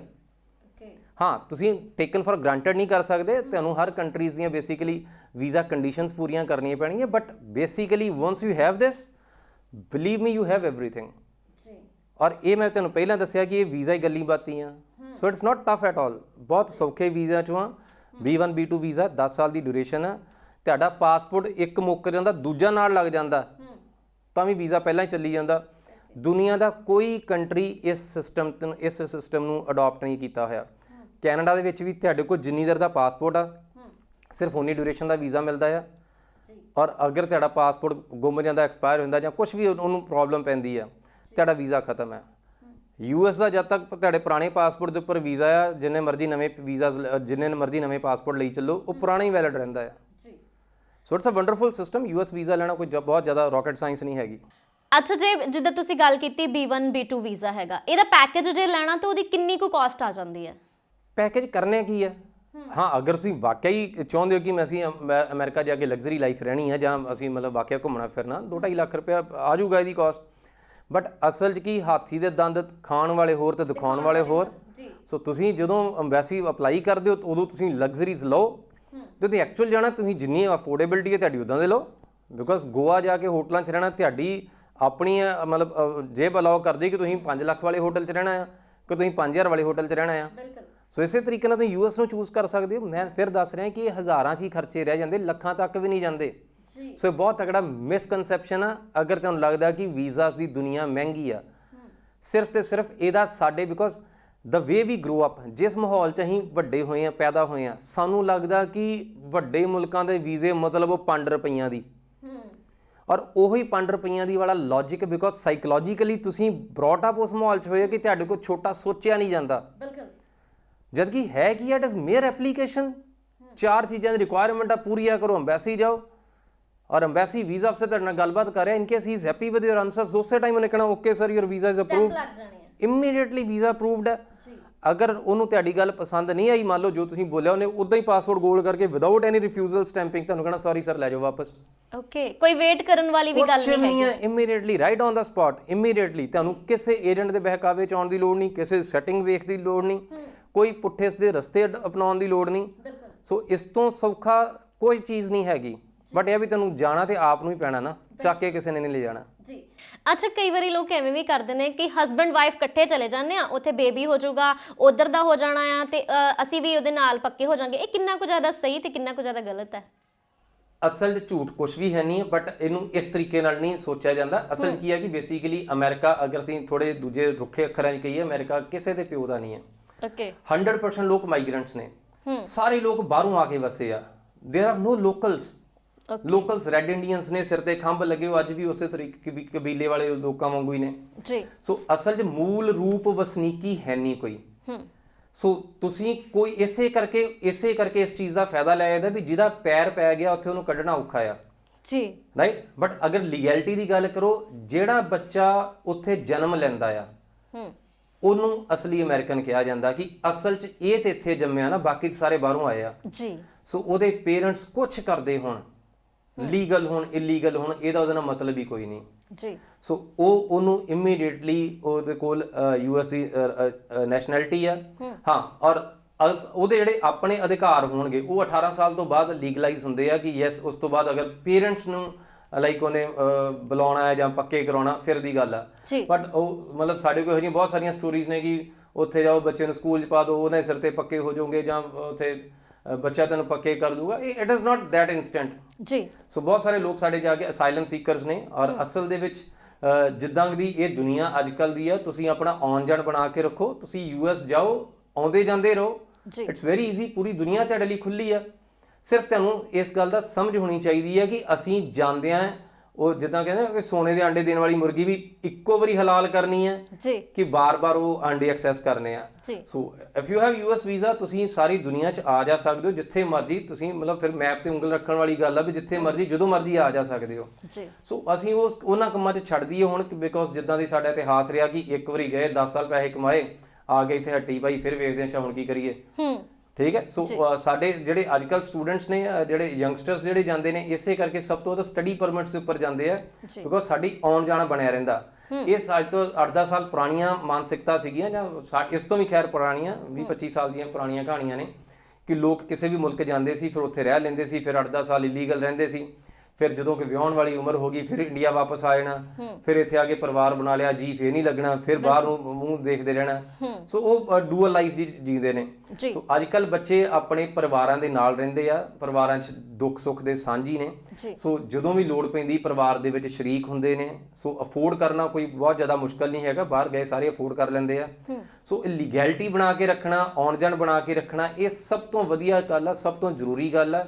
ਬਿਕੋਜ਼ ਇਹ ਵੀ ਮੁਲਕ ਉਨੇ ਹੀ ਚੰਗੇ ਨੇ ਜਿੰਨੇ ਉੱਧਰ ਹੈ। ਅਗਰ ਤੁਹਾਡੇ ਕੋਲ ਐਕਸੈਸ ਹੈਗਾ, ਡੈਸਪਰੇਸ਼ਨ ਨਹੀਂ ਹੈਗੀ, ਉਹ ਰਹਿੰਦੇ ਉਹ ਲੋਕ ਨੇ ਜਿੰਨੇ 5 ਰੁਪਈਆਂ ਦੀ ਖਰਚੇ ਆ, ਜਿੰਨੇ ਹੁਣ 2 ਕਿੱਲੇ ਵੇਚੇ ਆ, ਉਹ ਆ ਹੀ ਨਹੀਂ ਸਕਦਾ। ਬਿਲਕੁਲ। ਉਹ ਇੱਕ ਵਾਰੀ ਉਸ ਟ੍ਰੈਪ 'ਚ ਪੈ ਗਿਆ ਕਿ ਮੈਂ ਹੁਣੇ ਪੈਸੇ ਪੂਰੇ ਕੀਤੇ ਬਿਨਾਂ ਨਹੀਂ ਜਾਣਾ ਜੀ, ਦੈਨ ਪੈਸਾ ਪੈਸੇ ਨੂੰ ਖਿੱਚਦਾ ਰਹਿੰਦਾ। ਅਗਰ ਤੁਸੀਂ ਵਾਪਸ ਭੇਜਣ ਲੱਗ ਪਏ, ਘਰਦਿਆਂ ਨੇ ਨਹੀਂ ਆਉਣ ਦੇਣਾ। ਬਿਲਕੁਲ ਰਾਈਟ। ਅਗਰ ਤੁਸੀਂ ਕਮਾਉਣ ਲੱਗ ਪਏ, ਆਪਣਾ ਨਹੀਂ ਮਨ ਰੁਕਦਾ। ਸੋ ਇਫ ਯੂ ਸਪੈਂਡ ਨਥਿੰਗ, ਅਗਰ ਤੁਹਾਡੇ ਪੀਨਟਸ ਮਤਲਬ ਤੁਹਾਡੇ ਥੋੜਾ ਬਹੁਤ ਖਰਚਾ ਹੋ ਕੇ ਗਏ ਆ, ਤੇ ਤੁਹਾਨੂੰ ਵਾਪਸ ਆਉਣ 'ਚ ਵੀ ਕੋਈ ਹੈਜ਼ਿਟੇਸ਼ਨ ਨਹੀਂ, ਯਾਰ ਜਦੋਂ ਮਰਜ਼ੀ ਆ ਜਾਾਂਗੇ, ਜਦੋਂ ਮਰਜ਼ੀ ਚੱਲ ਜਾਾਂਗੇ, ਕਿਹੜਾ ਬਹੁਤੇ ਪੈਸੇ ਲੱਗੇ ਆ। ਐਗਜ਼ੈਕਟਲੀ। ਸੋ ਇਹ ਉਹੀ ਸਿਚੁਏਸ਼ਨ ਆ ਕਿ ਜੇ 5 ਰੁਪਈਆਂ ਦੀ ਲਾ ਕੇ ਗਏ ਹੋ, ਫਿਰ ਭਾਰੀ ਪਾਂਡਾ, ਫਿਰ ਮੁੜਨਾ ਔਖਾ ਆ ਜੀ। ਅੱਛਾ, ਜਦੋਂ ਸਟੂਡੈਂਟਸ ਵੀਜ਼ਾ ਲੈਣਾ ਚਾਹੁੰਦੇ ਆ, ਗ੍ਰੈਜੂਏਸ਼ਨ ਪੂਰੀ ਹੋ ਗਈ ਆ, ਤਾਂ ਉਹਨਾਂ ਵਾਸਤੇ ਕਿਹੜੀ ਕੰਟਰੀ ਦਾ ਵੀਜ਼ਾ ਲੈਣਾ ਜ਼ਿਆਦਾ ਸੌਖਾ ਹੋ ਜਾਂਦਾ? ਦੇਖੋ, ਜਿਹੜੇ ਸਾਡੇ ਸਟੂਡੈਂਟਸ ਜਾਂਦੇ ਆ ਸਭ ਤੋਂ ਵੱਧ ਕੈਨੇਡਾ ਜਾਂਦੇ ਆ। ਕੈਨੇਡਾ 6 ਬੈਂਡ ਦੇ ਉੱਪਰ ਆਟੋਮੈਟਿਕ ਪੀਆਰ ਔਰ ਆਟੋਮੈਟਿਕ ਵੀਜ਼ੇਸ ਵਾਲਾ ਹਿਸਾਬ ਆ। ਔਰ ਯੂਐਸ ਦੇ ਬਹੁਤ ਸਾਰਾ ਵੀਜ਼ਾਸ ਮਿਲਦੇ ਆ ਸਟੂਡੈਂਟਸ ਨੂੰ। ਯੂਐਸ ਦੇ ਵਿੱਚ ਜਿਹੜੇ ਇਹ ਐਂਟਰੀ ਪੈਰਾਮੀਟਰਸ ਉਹ ਇਦਾਂ ਨਹੀਂ ਹੈਗੇ, ਤੁਸੀਂ ਬਿਨਾਂ ਆਈਲੈਟਸ ਵੀ ਜਾ ਸਕਦੇ ਹੋ। ਹਾਂ, ਬਹੁਤ ਸਾਰੇ ਲੋਕਾਂ ਨੂੰ ਭੁਲੇਖਾ ਪੈਂਦਾ ਕਿ ਅਗਰ ਬਿਨਾਂ ਆਈਲੈਟਸ ਕਿਹਾ ਤੇ ਸ਼ਾਇਦ ਬਿਨਾਂ ਅੰਗਰੇਜ਼ੀ ਹੋ ਗਿਆ। ਸੋ ਇੰਗਲਿਸ਼ ਤੋਂ ਬਿਨਾਂ ਨਹੀਂ ਹੈਗਾ। ਵਿਦਆਊਟ ਆਈਲੈਟਸ ਮੀਨਸ ਕਿ ਤੁਹਾਡੇ ਕੋਲ ਅਗਰ ਟੈਸਟ ਨਹੀਂ ਹੈਗਾ, on the record, on the paper ਨਹੀਂ ਹੈਗਾ, ਤੇ ਮੈਂ ਦੱਸਿਆ ਸੀ ਵੀਜ਼ਾ ਗੱਲੀ ਬਾਤ ਹੀ ਮਿਲਦਾ ਆ। ਸੋ ਵੀਜ਼ਾ ਆਫਿਸਰ ਨਾਲ ਤੁਸੀਂ ਗੱਲਬਾਤ ਕਰ ਰਹੇ ਹੋ, ਸੋ ਤੁਹਾਡੀ ਕਮਿਊਨੀਕੇਸ਼ਨ ਉਸ ਇੰਟਰਵਿਊ ਤੋਂ ਪਤਾ ਲੱਗ ਜਾਣੀ ਆ। ਸੋ if you are good speaker of English, ਉਹ ਜਦੋਂ ਤੁਸੀਂ ਵੀਜ਼ਾ ਅਫਸਰ ਨਾਲ ਗੱਲਬਾਤ ਕਰ ਰਹੇ ਹੋ, then he comes to know ਕਿ ਤੁਹਾਡਾ ਇੰਗਲਿਸ਼ ਦਾ ਲੈਵਲ ਕਿੱਦਾਂ ਦਾ ਆ। ਸੋ ਉਹਨੂੰ ਬਾਕੀ ਸਾਰੇ ਕੰਟਰੀਜ਼ ਨੂੰ ਜਿਹੜਾ ਇੰਗਲਿਸ਼ ਦਾ ਪੈਰਾਮੀਟਰ ਉਹ ਸਕੇਲ ਤੇ ਚਾਹੀਦਾ। ਆਈਲੈਟਸ ਦਾ ਪੇਪਰ ਵੰਜੂ ਵੀ ਸਾਨੂੰ ਇੰਨਾ ਪਤਾ ਲੱਗ ਜਾਏ ਕਿ ਇੰਨੀ ਅੰਗਰੇਜ਼ੀ ਭਰੀ ਆ। ਸੋ ਯੂਐਸ ਦੇ ਕੋਲ ਆਪਣੇ ਪੈਰਾਮੀਟਰਸ ਨੇ, ਯੂਐਸ ਨੇ ਖੁਦ ਬੱਚੇ ਨੂੰ ਅਸੈਸ ਕਰ ਲੈਣਾ। ਸੋ ਯੂਐਸ ਸਟੂਡੈਂਟਸ ਜਾ ਸਕਦੇ ਨੇ, ਵਿਦਆਊਟ ਆਈਲੈਟਸ ਵੀ ਪੋਸੀਬਲ ਹੈ। ਜਿਵੇਂ ਅਮਰੀਕਾ ਦੀ ਗੱਲ ਕਰ ਲਈ, ਉੱਥੇ ਬਿਨਾਂ ਆਈਲੈਟਸ ਤੋਂ ਜਾਣਾ ਪੋਸੀਬਲ ਆ। ਹੋਰ ਕੋਈ ਕੰਟਰੀ ਹੈ ਇਦਾਂ ਦੀ ਜਿੱਥੇ ਜਾਣਾ ਪੋਸੀਬਲ ਹੈਗਾ? ਕੈਨੇਡਾ ਜਾਇਆ ਜਾ ਸਕਦਾ ਹੈ, ਇੰਗਲੈਂਡ ਜਾਇਆ ਜਾ ਸਕਦਾ ਅਗਰ ਚੰਗੇ ਡੈਸਟੀਨੇਸ਼ਨਸ ਦੀ ਗੱਲ ਕਰੀਏ। ਸੋ ਇੰਗਲੈਂਡ ਦੇ ਵਿੱਚ ਵਿਦਆਊਟ ਆਈਲੈਟਸ ਹੌਲੀ ਹੌਲੀ ਖਤਮ ਹੁੰਦਾ ਜਾ ਰਿਹਾ, ਬਟ ਤੁਹਾਡੇ ਕੋਲ ਅਗਰ 5 ਬੈਂਡ ਵੀ ਹੈਗੇ ਆ, ਬਿਕੋਜ਼ ਤੁਹਾਡੇ ਕੋਲ ਪੈਰਾਮੀਟਰ ਸਕੇਲ ਦੇ ਉੱਪਰ ਆ ਗਿਆ ਕਿ ਉਹਦੇ ਵਿੱਚ ਇੰਗਲਿਸ਼ ਦਾ ਲੈਵਲ ਇਹ ਹੈ। ਬਿਕੋਜ਼ ਇੰਗਲਿਸ਼ ਯੂਨੀਵਰਸਿਟੀਜ਼ ਕੀ ਕਰਦੀਆਂ ਸੀ, ਜਿੰਨੀਆਂ ਪਬਲਿਕ ਯੂਨੀਵਰਸਿਟੀਜ਼ ਆ, ਸੋ ਇਸ ਟਾਈਮ ਕੱਲੀਆਂ ਰਿਕਰੂਟਮੈਂਟ ਕੱਲੀਆਂ ਸਟੂਡੈਂਟ ਯੂਨੀਵਰਸਿਟੀਜ਼ ਨੂੰ ਹੀ ਕਰ ਰਹੀਆਂ, ਯੂਨੀਵਰਸਿਟੀਜ਼ ਨਾਲ ਹੀ ਹੋ ਰਹੀ ਹੈ। ਸੋ ਇੰਗਲੈਂਡ ਦੇ ਵਿੱਚ ਅੱਜ ਵੀ ਜਿਹੜੇ ਕਾਲਜਸ ਆ ਉਹ ਬੱਚਿਆਂ ਨੂੰ ਨਹੀਂ ਬੁਲਾ ਸਕਦੇ। ਸੋ ਜਿੰਨੀਆਂ ਪਬਲਿਕ ਯੂਨੀਵਰਸਿਟੀਜ਼ ਆ ਸਿਰਫ ਉਹੀ ਸਟੂਡੈਂਟਸ ਨੂੰ ਲੈ ਰਹੀਆਂ ਨੇ। ਸੋ ਉਹਨਾਂ ਨੇ ਪਹਿਲਾਂ ਕਰਤਾ ਸੀ ਕਿ ਪੰਜਾਬ ਤੋਂ ਜਿਹੜੇ ਸਟੂਡੈਂਟਸ ਆ, ਕਿਸੇ ਕੋਲ 60% ਇੰਗਲਿਸ਼ ਦੇ ਮਾਰਕਸ ਆ ਅਸੀਂ ਮੰਨ ਲਾਂਗੇ, ਕਿਸੇ ਕੋਲ 70% ਇੰਗਲਿਸ਼ ਦੇ ਮਾਰਕਸ ਆ ਅਸੀਂ ਮੰਨ ਲਾਂਗੇ। ਉਹ ਜਦੋਂ ਇੰਟਰਵਿਊਜ਼ ਹੋਈਆਂ, ਸਟੂਡੈਂਟਸ ਦੀ ਕ੍ਰੈਡੀਬਿਲਿਟੀ ਉਸ ਲੈਵਲ ਦੀ ਨਹੀਂ ਰਹੀ। ਫਿਰ ਉਹਨਾਂ ਨੇ ਆਪਣੇ ਐਜੂਕੇਸ਼ਨ ਸਿਸਟਮ ਨੂੰ ਟਰਸਟ ਕਰਨਾ ਸ਼ੁਰੂ ਕੀਤਾ, ਬਿਕੋਜ਼ ਉਹਨਾਂ ਦਾ ਐਜੂਕੇਸ਼ਨ ਸਿਸਟਮ ਕੀ ਆ, ਬ੍ਰਿਟਿਸ਼ ਕਾਉਂਸਲ ਦੀ ਬਾਈ ਪ੍ਰੋਡਕਟ ਆ ਆਈਲੈਟਸ। ਸੋ ਆਈਲੈਟਸ ਵਿੱਚ ਅੱਗੇ 6 ਬੈਂਡ ਤੋਂ ਬਿਨਾਂ ਨਹੀਂ ਲੈਂਦੇ ਸੀ। ਸੋ ਹੁਣ ਉਹਨਾਂ ਨੇ ਕੀ ਕੀਤਾ ਕਿ ਅਗਰ ਸਟੂਡੈਂਟ ਕੋਲ 5.5 ਬੈਂਡ ਆ ਤਾਂ ਵੀ ਲੈ ਲੈਂਦੇ ਆ, 5 ਬੈਂਡ ਆ ਤਾਂ ਵੀ ਲੈ ਲੈਂਦੇ ਆ। ਇਹ ਹੁਣ ਸਾਰੀਆਂ ਯੂਨੀਵਰਸਿਟੀਜ਼ ਨਹੀਂ ਲੈਂਦੀਆਂ, ਇਹ ਕੁਛ ਇੱਕ ਯੂਨੀਵਰਸਿਟੀਜ਼ ਨੇ, ਪਬਲਿਕ ਯੂਨੀਵਰਸਿਟੀਜ਼, ਜਿਹੜੀਆਂ ਸਟੂਡੈਂਟਸ ਨੂੰ ਇਸ ਲੋ ਬੈਂਡਸ ਦੇ ਉੱਪਰ ਵੀ ਲੈ ਲੈਂਦੀਆਂ ਨੇ। ਪਰ ਲਏਗੀ ਯੂਨੀਵਰਸਿਟੀ, ਔਰ ਸਟੂਡੈਂਟ ਜਾਏਗਾ ਡਾਇਰੈਕਟ ਡਿਗਰੀ ਪ੍ਰੋਗਰਾਮਸ ਦੇ ਵਿੱਚ ਹੀ। ਸੋ ਯੂਕੇ ਦੇ ਵਿੱਚ ਪੋਸੀਬਿਲਿਟੀਜ਼ ਹੈਗੀਆਂ ਨੇ। ਦੂਸਰਾ, ਕੈਨੇਡਾ ਦੇ ਵਿੱਚ ਕੁਝ ਪ੍ਰੋਗਰਾਮਸ ਹੈਗੇ ਨੇ ਜਿਹੜੇ ਪਬਲਿਕ ਕਾਲਜ ਨੇ, ਗਵਰਨਮੈਂਟ ਦੇ ਆਪਣੇ ਕਾਲਜਸ ਨੇ ਜਿਹੜੇ, ਸਪੈਸ਼ਲੀ ਕੁਝ, ਬਿਕੋਜ਼ ਕੈਨੇਡਾ ਦੇ ਵਿੱਚ 2 ਪਾਲਿਸੀਜ਼ ਚੱਲਦੀਆਂ ਨੇ। ਇੱਕ ਹੈਗੀ ਫੈਡਰਲ ਪਾਲਿਸੀ, ਫੈਡਰਲ ਕੀ ਜਿਹੜਾ ਪੂਰੇ ਮੁਲਕ ਦੇ ਕਾਨੂੰਨ ਵੱਖਰੇ। Then they have state policy, ਜਿੱਦਾਂ ਸਾਡੇ ਕਿਸਾਨੀ 'ਚ ਬਹੁਤ ਸਾਰਾ ਮੁੱਦਾ ਚੱਲ ਰਿਹਾ ਕਿ ਪੰਜਾਬ ਨੂੰ ਖੁਦ ਮੁਖਤਿਆਰੀ, ਰਾਈਟ। ਸੋ ਸਟੇਟ ਰਾਈਟਸ ਦੀ ਗੱਲ ਚੱਲ ਰਹੀ ਹੈ। ਸੋ ਕੈਨੇਡਾ 'ਚ ਆਲਰੇਡੀ, US 'ਚ ਆਲਰੇਡੀ ਸਟੇਟਾਂ ਖੁਦ ਮੁਖਤਿਆਰ ਨੇ। So states have their own rights. So states ਦੇ ਰਾਈਟ ਵਾਲੇ, ਅਗਰ ਸਟੇਟ ਦਾ ਕੋਈ ਆਪਣਾ ਕਾਲਜ ਆ, so there are some provinces ਜਿਨ੍ਹਾਂ ਦੇ ਵਿੱਚ ਸਟੇਟਸ ਦੇ ਆਪਣੇ ਕਾਲਜਸ ਵਿੱਚ ਸਟੂਡੈਂਟਸ ਨੂੰ ਵਿਦਆਊਟ ਆਈਲੈਟਸ ਐਡਮਿਸ਼ਨ ਪੋਸੀਬਲ ਹੈ। ਬਟ ਉਹ ਪੋਸੀਬਲ ਹੈਗੇ ਜਿਹੜੇ ਸਿਰਫ ਜਿਹੜੇ ਜਿੱਦਾਂ ਸਕਿੱਲ ਸ਼ਾਰਟੇਜ ਵਾਲੇ ਪ੍ਰੋਗਰਾਮ ਨੇ, ਜਿੱਦਾਂ ਇੰਜੀਨੀਅਰਿੰਗ ਦੇ ਪ੍ਰੋਗਰਾਮਸ ਹੋ ਗਏ, ਮਕੈਨੀਕਲ, ਜਿੱਦਾਂ ਸਾਡੇ ITI ਦੇ ਰਿਲੇਟਡ ਪ੍ਰੋਗਰਾਮ ਹੋ ਗਏ, ਪਲਾਸਟਿਕ ਇੰਜੀਨੀਅਰਿੰਗ ਦੇ ਹੋ ਗਏ, ਮਕੈਨੀਕਲ ਇੰਜੀਨੀਅਰਿੰਗ ਦੇ ਹੋ ਗਏ। ਸੋ ਜਿਹੜੇ ਵੋਕੇਸ਼ਨਲ ਕਾਈਂਡ ਆਫ ਪ੍ਰੋਗਰਾਮਸ ਆ, ਉਹਨਾਂ 'ਚ ਅਸਲ 'ਚ ਬਹੁਤ ਵਧੀਆ ਪ੍ਰੋਗਰਾਮਸ ਨੇ। ਸਾਡੇ ਇੱਥੋਂ ਘੱਟ ਸਟੂਡੈਂਟਸ ਜਾਂਦੇ ਉਹਦੇ 'ਚ, ਪੋਸੀਬਿਲਿਟੀ ਹੈਗੀ, ਸ਼ਾਇਦ ਪੰਜਾਬੀ ਨੂੰ ਪਤਾ ਨਹੀਂ ਹੈ ਹਾਲੇ। ਸੋ ਅਗਰ ਸਟੂਡੈਂਟ ਚਾਹਵੇ, ਉਹਦੇ ਕੋਲ ਆਈਲੈਟਸ ਨਹੀਂ ਹੈਗਾ, ਬਿਲਕੁਲ ਆਈਲੈਟਸ ਨਹੀਂ ਚਾਹੀਦਾ, ਜਾਂ ਅਗਰ ਉਹ ਕੋਲ 5.5 ਬੈਂਡ ਹੈਗਾ, ਓਕੇ ਆ, ਨਹੀਂ ਹੈਗਾ ਤਾਂ ਵਿਦਆਊਟ ਆਈਲੈਟਸ ਵੀ, ਬਟ ਉਹ ਕੋਲ ਓਵਰਆਲ 70% ਮਾਰਕਸ ਚਾਹੀਦੇ ਨੇ, ਯੈਸ, ਉਹਦੀ ਲਾਸਟ ਐਜੂਕੇਸ਼ਨ ਦੇ ਵਿੱਚ। So student direct vocational program 'ਚ ਜਾਏਗਾ, ਉਹ ਐਜ਼ ਏ ਅਪ੍ਰੈਂਟਿਸ ਸਿੱਖੇਗਾ, ਨਾਲੇ ਉਹਨੂੰ ਸ਼ੁਰੂ ਤੋਂ ਜਾਂਦਿਆਂ ਪੈਸੇ ਹੋਣਗੇ, ਔਰ ਉਹਦੀ PR ਵੀ 1.5 ਸਾਲ 'ਚ ਹੋ ਜਾਂਦੀ, ਬਿਕੋਜ਼ ਇਸ ਪ੍ਰੋਗਰਾਮ ਰਾਹੀਂ ਉਹਦੇ ਕੋਲ ਜਿਹੜੇ ਪੁਆਇੰਟਸ ਨੇ ਉਹ 1200-1300 ਪੁਆਇੰਟ ਬਣ ਜਾਂਦੇ ਨੇ ਉਹਦੇ। ਔਰ ਲਾਸਟ ਟਾਈਮ ਤੁਸੀਂ ਵੇਖਿਆ ਹੈ ਕਿ 75 ਪੁਆਇੰਟ ਵਾਲੇ ਨੂੰ ਵੀ PR ਮਿਲੀ ਹੈ। So it's a wonderful program ਕਿ ਅਗਰ ਸਟੂਡੈਂਟਸ ਵੋਕੇਸ਼ਨਲ ਪ੍ਰੋਗਰਾਮਸ ਉੱਪਰ ਜਾ ਸਕਦੇ ਨੇ, ਵਿਦਆਊਟ ਆਈਲੈਟਸ ਜਾ ਸਕਦੇ ਨੇ, ਕੈਨੇਡਾ ਜਾ ਸਕਦੇ ਆ। ਸੋ ਇਹ ਇਤਿਹਾਸਕ ਹੋ ਸਕਦਾ ਕਿ ਇਹ ਸ਼ਾਇਦ ਆਉਣ ਵਾਲੇ ਸਾਡੇ ਸਟੂਡੈਂਟਸ ਲਈ ਇਹ ਚੰਗਾ ਵੀ ਰਹੇ। ਸੋ ਜਿੰਨੇ ਸਟੂਡੈਂਟ ਕੈਨੇਡਾ ਜਾਣਾ ਚਾਹੁੰਦੇ ਹੋ, ਅਗਰ ਤੁਹਾਡੇ ਕੋਲ ਆਈਲੈਟਸ ਨਹੀਂ ਹੈਗਾ ਤੇ ਇਹ ਕੋਈ ਪੈਰਾਮੀਟਰ ਨਹੀਂ ਹੈਗਾ। ਅਗਰ ਤੁਹਾਡੇ ਕੋਲ ਕੋਈ ਸਟੇਟ ਓਨਡ ਕਾਲਜ ਆ, ਕੋਈ ਸਰਕਾਰੀ ਕਾਲਜ ਆ, ਅਗਰ ਉਹ ਸਟੂਡੈਂਟਸ ਨੂੰ ਅਸੈਪਟ ਕਰ ਲੈਂਦਾ, ਔਰ ਸਟੇਟ ਦੇ ਵਿੱਚ ਅਗਰ ਕੋਈ ਸਕਿੱਲ ਸ਼ਾਰਟੇਜ ਆ, ਉਹਦੇ ਵੋਕੇਸ਼ਨਲ ਪ੍ਰੋਗਰਾਮ ਤੁਸੀਂ ਡਾਇਰੈਕਟਲੀ ਐਜ਼ ਏ ਇੰਡਸਟਰੀ ਦੇ ਵਿੱਚ ਪਲਾਂਟ ਹੋ ਜਾਓਗੇ। ਸੋ ਤੁਸੀਂ ਕੰਮ ਕਰਦੇ ਹੋਏ ਸਿੱਖੋਗੇ ਇਹ ਵਾਲੀ ਐਜੂਕੇਸ਼ਨ, ਜਿੱਦਾਂ ਸਾਡੀ ITI ਵਾਲੀ ਹੈ ਨਾ। So it is a vocational programme. So ਇਹ ਜਨਰਲ ਜਿੱਦਾਂ ਅਸੀਂ ਸੈਕੰਡਰੀ ਪ੍ਰੋਗਰਾਮ ਵੇਖਦੇ ਉੱਦਾਂ ਨਹੀਂ ਹੈ, ਹਾਇਰ ਐਜੂਕੇਸ਼ਨ ਦੇ ਉੱਦਾਂ ਪ੍ਰੋਗਰਾਮਸ ਨਹੀਂ ਹੈ। ਸੋ ਵੋਕੇਸ਼ਨਲ ਪ੍ਰੋਗਰਾਮਸ ਕੈਨੇਡਾ ਦੇ ਵਿੱਚ ਵੀ ਇਹਦੀ ਪੋਸੀਬਿਲਿਟੀ ਹੈਗੀ ਆ। ਔਰ ਇਸ ਤੋਂ ਇਲਾਵਾ ਅਗਰ ਅਸੀਂ ਗੱਲ ਕਰੀਏ ਕਿ ਯੂਰਪ ਦੇ ਛੋਟੇ-ਮੋਟੇ ਕੰਟਰੀਜ਼ ਨੇ ਜਿੱਥੇ PR ਨੂੰ ਲੈ ਕੇ ਦਿੱਕਤਾਂ ਹੋ ਸਕਦੀਆਂ ਨੇ। ਸੋ ਚੰਗੇ ਡੈਸਟੀਨੇਸ਼ਨ ਵਜੋਂ ਕੈਨੇਡਾ ਨੇ ਸਾਡਾ ਚੰਗਾ ਸਾਥ ਦਿੱਤਾ ਆ, ਬਿਕੋਜ਼ ਕੈਨੇਡਾ ਦੀ ਤੇ ਸਾਡੀ ਲਾਈਕ ਪੰਜਾਬੀ ਸਟੂਡੈਂਟ ਤੇ ਕੈਨੇਡਾ, ਇਹ ਦੋਨਾਂ ਦਾ ਬਹੁਤ ਤਕੜਾ ਬਲੈਂਡ ਹੋਇਆ। ਸੋ ਦੋਨਾਂ ਲਈ ਵਿਨ-ਵਿਨ ਸਿਚੁਏਸ਼ਨ ਆ ਕਿ ਸਾਡਾ ਉਹਨਾਂ ਬਿਨਾਂ ਨਹੀਂ ਸਰਦਾ, ਉਹਨਾਂ ਦਾ ਸਾਡੇ ਬਿਨਾਂ ਨਹੀਂ ਸਰਦਾ। ਸੋ ਆਉਣ ਵਾਲੇ ਸਮੇਂ ਤੁਸੀਂ ਵੇਖੋਗੇ ਰਿਸ਼ਤਾ ਹੋਰ ਜ਼ਿਆਦਾ ਗੂੜਾ ਹੋਏਗਾ। ਅੱਛਾ, ਜੇ ਗੱਲ ਕਰ ਲਈਏ ਕਿ ਇੰਟਰਵਿਊ ਦੀ, ਕਈਆਂ ਦੇ ਦਿਮਾਗ ਦੇ ਵਿੱਚ ਇਹ ਹੁੰਦਾ ਕਿ ਇੰਟਰਵਿਊ ਮੈਂ ਚੰਡੀਗੜ੍ਹ ਦਊਂਗਾ ਤੇ ਜ਼ਿਆਦਾ ਵਧੀਆ ਰਹਿਣਾ, ਜਾਂ ਫਿਰ ਇੰਟਰਵਿਊ ਜਿਹੜੀ ਆ ਦਿੱਲੀ ਹੋਊਗੀ ਤਾਂ ਜ਼ਿਆਦਾ ਵਧੀਆ ਰਹਿਣਾ। ਉਹਦੇ ਬਾਰੇ ਵੀ ਕੁਝ ਹੁੰਦੀ ਹੈ ਗੱਲਬਾਤ? US ਦੇ ਵਿੱਚ ਥੋੜਾ ਬਹੁਤ ਫਰਕ ਪੈਂਦਾ, ਬਿਕੋਜ਼ ਇਸ ਤੋਂ ਇਲਾਵਾ ਬਾਕੀ ਕੰਟਰੀਜ਼ ਇੰਟਰਵਿਊ ਲੋਕੇਸ਼ਨ ਬੇਸਡ ਨਹੀਂ ਹੈਗੀ। ਬਾਕੀ ਅਗਰ ਕੋਈ ਇੰਟਰਵਿਊ ਲੈ ਰਿਹਾ ਤਾਂ ਜਿੱਦਾਂ UK ਦੇ ਵਿੱਚ ਯੂਨੀਵਰਸਿਟੀਜ਼ ਇੰਟਰਵਿਊ ਕਰਦੀਆਂ ਨੇ, ਉਹ ਤੈਨੂੰ ਸਕਾਈਪ ਤੇ ਕਰ ਲੈਣਗੇ, ਲਾਈਕ ਜਾਂ ਫੋਨ ਦੇ ਆਪਣਾ ਕੋਈ ਨਾ ਕੋਈ ਮਾਈਕਰੋਸਾਫਟ ਟੀਮ ਦੇ ਉੱਪਰ ਤੈਨੂੰ ਸੌਫਟਵੇਅਰ ਭੇਜ ਦੇਣਗੇ। ਸੋ ਉਹ ਤੈਨੂੰ ਲਾਈਕ ਜਿਹੜੀਆਂ ਆਨਲਾਈਨ ਇੰਟਰਵਿਊਜ਼ ਕਰਦੇ ਨੇ। ਇੰਟਰਵਿਊਜ਼ ਕੱਲੀਆਂ ਪੋਸੀਬਲ ਹੈਗੀਆਂ US ਦੇ ਵਿੱਚ। US ਦੇ ਵਿੱਚ ਜਿੰਨਾ ਕਿ ਮੇਰੀ ਸਮਝ ਆ ਉਹਦੇ 'ਚ ਬਹੁਤ ਜ਼ਿਆਦਾ ਫਰਕ ਤਾਂ ਨਹੀਂ ਪੈਂਦਾ। ਹਾਂ, ਸਾਈਕੋਲੋਜੀਕਲ ਫੈਕਟਰ ਜ਼ਰੂਰ ਹੈ, ਬਿਕੋਜ਼ ਅਗਰ ਕਿਸੇ ਦੀ ਫੈਮਿਲੀ 'ਚ ਕਿਸੇ ਨੂੰ ਬੰਬੇ ਤੋਂ ਵੀਜ਼ਾ ਮਿਲਿਆ ਤਾਂ ਦਿਮਾਗ 'ਚ ਹੋਏਗਾ ਨਹੀਂ ਜੀ, ਉਹਨੂੰ ਕਹੋਗੇ ਯਾਰ ਦਿੱਲੀ ਇਕੁਅਲ ਲਾਈਕ ਸਾਡੇ ਕੋਲ ਚਾਂਸਸ ਨੇ, ਪਰ ਐਪਲੀਕੈਂਟ ਦੇ ਦਿਮਾਗ 'ਚ ਹੋਊਗਾ ਨਹੀਂ ਨਹੀਂ ਮੈਨੂੰ ਬੰਬੇ ਅਪੀਅਰ ਕਰਾ ਦਿਓ ਤੁਸੀਂ। ਸੋ ਇਸੇ ਤਰੀਕੇ ਨਾਲ ਕੋਈ ਜਾ ਕੇ ਚੇਨਈ ਲਏਗਾ। ਪਰ ਇਹ ਹੁਣ ਕੱਲੀ ਸਟੂਡੈਂਟਸ ਲਈ ਚੋਇਸ ਰਹਿ ਗਈ ਆ। ਸੋ ਜਿਹੜੇ ਵਿਜ਼ਟਰਸ ਨੇ ਜਾਂ ਟੂਰਿਸਟ ਜਾਣ ਲਈ, ਉਹਨਾਂ ਲਈ ਦੇ ਡੋਂਟ ਹੈਵ ਅ ਚੋਇਸ, ਉਹਨਾਂ ਨੂੰ ਸਭ ਨੂੰ ਦਿੱਲੀ ਹੀ ਜਾਣਾ ਪਏਗਾ। ਸੋ ਜਿਹੜੇ ਸਟੂਡੈਂਟਸ ਨੇ ਜਾਂ ਜਿਹੜੇ ਬਾਕੀ ਪ੍ਰੋਫੈਸ਼ਨਲਸ ਨੇ, ਬਾਕੀ ਹੋਰ ਜਿੰਨੀਆਂ ਵੀ ਕੈਟਾਗਰੀਜ਼ ਨੇ US ਵੀਜ਼ਾ ਦੀਆਂ, ਉਹਨਾਂ ਸਭ ਲਈ ਲੋਕੇਸ਼ਨ ਪੋਸੀਬਲ ਹੈਗੀ ਆ ਕਿ ਉਹ ਲੋਕੇਸ਼ਨ ਅਗਰ ਮਨ ਦਾ ਵਹਿਮ ਹੋਵੇ ਤੇ ਕੱਢ ਸਕਦੇ ਨੇ, ਕਿ ਉਹ ਅਗਰ ਦਿੱਲੀ ਦੀ ਥਾਂ ਤੇ ਚੇਨਈ ਜਾਣਾ ਚਾਹੁੰਦੇ ਨੇ ਜਾ ਸਕਦੇ ਨੇ, ਬੰਗਲੌਰ ਜਾਣਾ ਚਾਹੋ ਜਾ ਸਕਦੇ ਨੇ, ਸੋ ਬੰਬੇ ਜਾਣਾ ਚਾਹੋ ਜਾ ਸਕਦੇ ਨੇ। ਸੋ ਇਹ ਆਪਣੀ ਮਰਜ਼ੀ ਦੇ ਨਾਲ ਹੈ।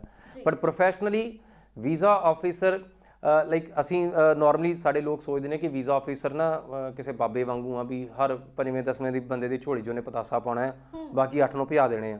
ਜੀ। ਸੋ ਵੀਜ਼ਾ ਆਫਿਸਰ ਬੇਸਿਕਲੀ ਕਿਸੇ ਬਾਬੇ ਦੇ ਰੂਪ 'ਚ ਨਹੀਂ ਹੈਗਾ। ਸੋ ਵੀਜ਼ਾ ਆਫਿਸਰ ਬੇਸਿਕਲੀ ਇੱਕ ਟ੍ਰੇਨਡ ਪ੍ਰੋਫੈਸ਼ਨਲ ਹੈ and he is a paid guy for the job. ਹਾਂ, ਫਰਕ ਸਿਰਫ ਇੰਨਾ ਹੈ ਕਿ ਸਾਨੂੰ ਉਹਦੀ ਜੌਬ ਦਾ ਆਈਡੀਆ ਨਹੀਂ ਹੈ ਕਿ ਉਹ ਲੱਭਣ ਕੀ ਆਇਆ, ਉਹਦੀ ਜੌਬ ਦਾ ਕੰਮ ਕੀ ਹੈ। ਸੋ ਸਾਨੂੰ ਲੱਗਦਾ ਕਿ ਸ਼ਾਇਦ ਉਹ ਅਗਰ ਵਾਈਫ ਨਾਲ ਨਹੀਂ ਲੜ ਕੇ ਆਇਆ ਤਾਂ ਉਹ ਅੱਜ ਮੇਰੇ ਤੇ ਖੁਸ਼ ਰਹੂਗਾ ਤੇ ਮੈਨੂੰ ਵੀਜ਼ਾ ਦੇ ਦੂਗਾ, ਔਰ ਅਗਰ ਵੀਜ਼ਾ ਨਹੀਂ ਦਿੱਤਾ ਦੈਨ ਵੀਲ ਅਸਿਊਮ ਕਿ ਹਾਂ ਯਾਰ ਇਹ ਨਾ ਅੱਜ ਜਨਾਨੀ ਨਾਲ ਲੜ ਕੇ ਆਇਆ। ਸੋ ਇਦਾਂ ਦਾ ਕੁਛ ਨਾ ਕੁਛ ਸਾਡੀਆਂ ਅਜ਼ੰਪਸ਼ਨਸ ਨੇ ਹੁੰਦੀਆਂ ਨੇ, ਬਹੁਤ ਸਾਡੀਆਂ ਅਜ਼ੰਪਸ਼ਨਸ ਇੰਨੀਆਂ ਕਿ ਜ਼ਿਆਦਾ ਨੇ ਕਿ ਸਾਨੂੰ ਮਤਲਬ ਇੰਨੀਆਂ ਕੁ ਸਟੋਰੀਜ਼ ਮਿਲਦੀਆਂ ਨੇ ਵੀਜ਼ਾ ਆਫਿਸਰ ਨੂੰ ਲੈ ਕੇ, ਨਹੀਂ ਅੱਜ ਮੂਡ 'ਚ ਨਹੀਂ ਸੀ, ਅੱਜ ਲੜ ਕੇ ਆਇਆ ਜੀ, ਅੱਜ ਤੋਂ ਖਪਿਆ ਬੈਠਾ ਸੀ। ਸੋ ਕੁਛ ਚੀਜ਼ਾਂ ਜ਼ਰੂਰ ਤੁਹਾਡਾ ਬਿਕੋਜ਼ ਤੈਅ ਕਰਦੀਆਂ ਨੇ ਵੀਜ਼ਾ ਦਾ, ਬਿਕੋਜ਼ ਤੁਸੀਂ ਲਾਈਫ 'ਚ ਪਹਿਲੀ ਵਾਰੀ ਇੱਕ ਇਨਸਾਨ ਨੂੰ ਮਿਲਣ ਜਾ ਰਹੇ ਹੋ, ਨਾ ਉਹ ਤੁਹਾਡੇ ਬਾਰੇ ਕੁਛ ਜਾਣਦਾ ਨਾ ਤੁਸੀਂ ਉਹਦੇ ਬਾਰੇ ਕੁਛ ਜਾਣਦੇ ਹੋ। ਸੋ ਜਾਂਦੇ ਹੀ ਤੁਹਾਡਾ ਇੱਕ ਦੋ ਆਦਮੀ ਜਦੋਂ ਫਸਟ ਟਾਈਮ ਮਿਲਦੇ ਨੇ, ਤੁਹਾਡਾ ਇੱਕ ਛੋਟਾ ਜਿਹਾ ਇਨਵਾਇਰਨਮੈਂਟ ਆਪਸ 'ਚ ਗਰੋ ਹੁੰਦਾ ਆ। ਅਗਰ ਇਹ ਇਨਵਾਇਰਨਮੈਂਟ ਪੋਜ਼ਿਟਿਵਲੀ ਕੰਟਰੀਬਿਊਟ ਕਰੇ, ਵੀਜ਼ਾ ਕਦੇ ਨਹੀਂ ਰੁਕਦਾ। ਅਗਰ ਜਾਂਦੇ 'ਚ ਕੋਈ ਨਾ ਕੋਈ ਐਰੋਗੈਂਸ, ਕਿਤੇ ਤਲਖੀ, ਕਿਤੇ ਬਦਮਿਜ਼ਾਜੀ ਜਾਂ ਕੁਛ ਇਹੋ ਜਿਹਾ ਹੋਵੇ, ਫਿਰ ਹਿਊਮਨ ਸਾਈਕੋਲੋਜੀ ਦੇ ਹਿਸਾਬ ਨਾਲ ਨੈਗੇਟਿਵ ਇਨਵਾਇਰਨਮੈਂਟ ਹੋ ਗਿਆ ਤੇ ਫਿਰ ਵੀਜ਼ਾਜ਼ ਮੁਸ਼ਕਲ ਨੇ। But if you know the science ਕਿ ਮੈਂ ਕੀ ਪੋਜ਼ਿਟਿਵ ਰੱਖਣਾ। ਹੁਣ ਵੀਜ਼ਾ ਆਫਿਸਰਸ ਨੂੰ ਅਸੀਂ ਬਾਬਾਇਜ਼ਮ ਤੋਂ ਹਟਾ ਕੇ ਵੇਖੀਏ, visa officer the they are trained professional, ਉਹਨਾਂ ਨੂੰ ਇਹ ਪਤਾ ਲੱਗ ਜਾਂਦਾ ਹੈ ਕਿ ਤੁਸੀਂ ਕਿਹੜੀ ਗੱਲ ਸੱਚ ਬੋਲ ਰਹੇ ਹੋ, ਕਿਹੜੀ ਚੀਜ਼ ਝੂਠ ਬੋਲ ਰਹੇ ਹੋ। ਸੋ ਡੋਂਟ ਲਾਈ, ਤੁਸੀਂ ਜੋ ਤੁਹਾਡੇ ਸਰਕਮਸਟੈਂਸਿਸ ਨੇ ਉਹਨਾਂ ਨੂੰ ਬਿਹਤਰ ਰੂਪ 'ਚ ਪੇਸ਼ ਕਰੋ। ਹੁਣ ਪੇਸ਼ ਕੀ ਕਰਨੀਆਂ ਨੇ? ਸਿਰਫ ਦੋ ਚੀਜ਼ਾਂ। ਜੇ ਅਸੀਂ ਟੈਕਨੀਕਲੀ ਗੱਲ ਕਰੀਏ, yes need to prove your social ties and your economic ties. Social ties ਦਾ ਮਤਲਬ ਹੈ ਕਿ ਤੁਸੀਂ ਜਿਹੜੇ ਸਮਾਜ 'ਚ ਰਹਿੰਦੇ ਹੋ, ਜਿਹੜੀ ਜਗ੍ਹਾ 'ਤੇ ਰਹਿੰਦੇ ਹੋ, ਤੁਸੀਂ ਤੁਹਾਡੀਆਂ ਜੜ੍ਹਾਂ ਉੱਥੇ ਡੂੰਘੀਆਂ ਨੇ। ਤੁਸੀਂ ਵੇਖੋ ਅਗਰ ਕਿਸੇ ਰਿਫਿਊਜ਼ਲ ਵੇਖੋਗੇ ਤਾਂ ਲਿਖਿਆ ਹੋਊਗਾ ਕਿ ਤੁਹਾਡੀਆਂ ਸੋਸ਼ਲ ਤੇ ਇਕਨੋਮਿਕ ਟਾਈਜ਼ ਵੀਕ ਨੇ, ਜਾਂ ਸਾਨੂੰ ਨਹੀਂ ਲੱਗਦਾ ਤੁਸੀਂ ਮੁੜੋਗੇ। ਸੋ ਅਗਰ ਤੁਸੀਂ ਸਿੱਧ ਕਰ ਰਹੇ ਹੋ ਕਿ ਤੁਹਾਡੀਆਂ ਸੋਸ਼ਲ ਟਾਈਜ਼ ਸਟਰੋਂਗ ਨੇ, ਉਹਦਾ ਮਤਲਬ ਹੈ ਕਿ ਤੁਸੀਂ ਆਪਣੇ ਸਮਾਜ ਵਿੱਚ ਇੰਪੋਰਟੈਂਟ ਹੋ। ਕਾਗਜ਼ਾਂ 'ਚ ਆਪਣੀ ਇੰਪੋਰਟੈਂਸ ਦੱਸੋ। ਸੋ ਅਗਰ ਤੁਸੀਂ ਇੰਪੋਰਟੈਂਟ ਹੋ ਤਾਂ ਕਿੱਦਾਂ ਸਰਟੀਫਾਈ ਹੋਏਗਾ ਕਿ ਤੁਸੀਂ ਇੰਪੋਰਟੈਂਟ ਹੋ। ਸੋ ਉਹਦੇ ਨਾਲ ਦੇ ਸੰਬੰਧਿਤ ਕਾਗਜ਼ ਤੁਸੀਂ ਸਭ ਰੱਖੋ। ਦੂਸਰੀ ਚੀਜ਼ ਆ ਤੁਹਾਡੀ ਇਕਨੋਮਿਕ ਟਾਈਜ਼। ਇਕਨੋਮਿਕ ਟਾਈਜ਼ ਦਾ ਮਤਲਬ ਹੈ ਕਿ ਇਸ ਸਮਾਜ 'ਚ ਰਹਿੰਦਿਆਂ ਹੋਇਆਂ ਤੁਹਾਨੂੰ ਪੈਸੇ ਬਣਾਉਣ ਦਾ ਢੰਗ ਹੈਗਾ। ਸੋ ਪੈਸਾ ਆਟੋਮੈਟਿਕਲੀ ਬਣੀ ਜਾ ਰਿਹਾ। ਸੋ ਇਹ ਦੋ ਚੀਜ਼ਾਂ ਸਿੱਧ ਹੋ ਗਈਆਂ, ਇਟ ਇਜ਼ ਅ ਵੀਜ਼ਾ। ਸੋ ਕੋਈ ਰਾਕਟ ਸਾਇੰਸ ਤੇ ਹੈ ਨਹੀਂ। ਹੁਣ ਸਾਨੂੰ ਸਿਰਫ ਇਹ ਨਹੀਂ ਪਤਾ ਕਿ ਮੈਂ ਆਹ ਸਿੱਧ ਕਿੱਦਾਂ ਕਰਨੀ ਆ, ਕੋਈ ਗੱਲ ਨਹੀਂ, ਅਸੀਂ ਟ੍ਰੇਨ ਕਰ ਦੇਣਾ ਕੰਮਾਂ ਲਈ। ਜੀ। ਅੱਛਾ, ਇੱਕ ਹੁੰਦੀ ਹੈ ਐਸਡੀਐਸ ਕੈਟਾਗਰੀ ਤੇ ਦੂਸਰੀ ਹੁੰਦੀ non SDS category. Canada students ਲਈ। ਜੀ ਬਿਲਕੁਲ, ਕੈਨੇਡਾ ਸਟੂਡੈਂਟਸ ਲਈ ਉਹਦੇ ਵਿੱਚ ਕੀ ਡਿਫਰੈਂਸ ਆ?